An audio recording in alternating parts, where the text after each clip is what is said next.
एक धोबी का गधा था। वह दिन भर कपड़ों के गट्ठर इधर से उधर धोने में लगा रहता था।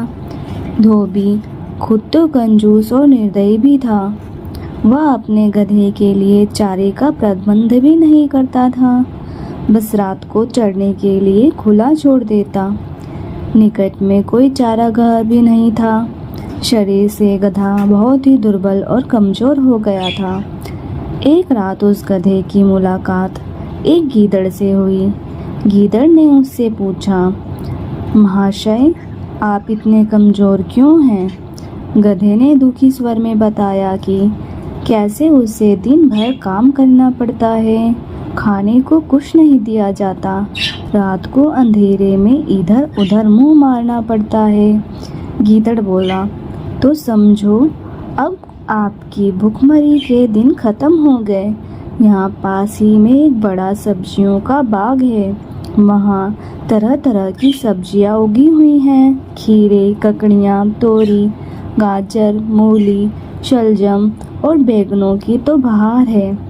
मैंने बाड़ तोड़कर एक जगह अंदर घुसने का गुप्त मार्ग बना रखा है। बस वहाँ से हर रात अंदर घुसकर पूरा पेट भरकर खाता हूँ, इसलिए तो मैं सेहतमंद बना हुआ हूँ। तुम भी मेरे साथ आया करो। लार टपकाता हुआ गधा गीदड़ के साथ हो गया। बाग में घुसकर गधे ने महीनों के बाद पहली बार पेट भरकर खाना खाया।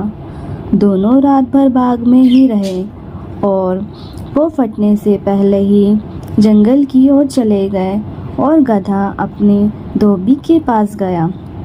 उसके बाद वे रोज रात को एक जगह मिलते, बाग में घुसते और जी भरकर खाते। धीरे धीरे गधे का शरीर भरने लगा।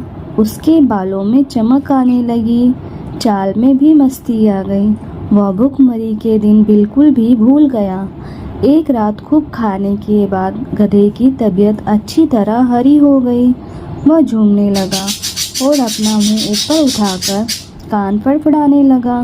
गीदड़ ने चिंतित होकर पूछा, मित्र, यह क्या कर रहे हो? तुम्हारी तबीयत ठीक तो है? गधा आंखें बंद करके मस्त स्वर, मेरा दिल गाने को कर रहा है। अच्छा भोजन करने के बाद गाना चाहिए। सोच रहा हूँ कि ढेचू ढेचू राग गाऊं। गीदड़ ने तुरंत चेतावनी दी, ना, ऐसा ना करना गधे भाई। गाने वाने के चक्कर में मत चलो। यह मत भूल जाओ कि हम दोनों यहाँ पर चोरी करने आए हैं, मुसीबत को न्योता देने नहीं। गधे ने टेढ़ी नजर से गीदड़ को देखा और बोला, गीदड़ भाई, तुम जंगल के जंगली रहे, संगीत के बारे में तुम्हें क्या पता? गीदड़ ने हाथ जोड़े, मैं संगीत के बारे में कुछ नहीं जानता, केवल अपनी जान बचाना जानता हूँ। तुम अपना बेसुरा राग अलापने की जिद छोड़ो, उसी में हम दोनों की भलाई है। गधे ने गीदड़ की बात का बुरा मानकर वहाँ हवा में दुलत्ती चलाई और शिकायत करने लगा, तुमने मेरे राग को बेसुरा कहकर मेरी बेइज्जती की। हम गधे शुद्ध शास्त्रीय लय में रेंगते हैं, वह मूर्खों की समझ में नहीं आ सकता। गीदड़ बोला, गधे भाई, मैं मूर्ख जंगली सही, पर एक मित्र के नाते मेरी सलाह मानो। अपना मुंह मत खोलो, बाग के चौकीदार जाग जाएंगे। गधा हंसा, अरे मूर्ख गीदड़, मेरा राग सुनकर बाग के चौकीदार तो क्या, बाग का मालिक भी फूलों का हार लेकर आएगा और मेरे गले में डालेगा।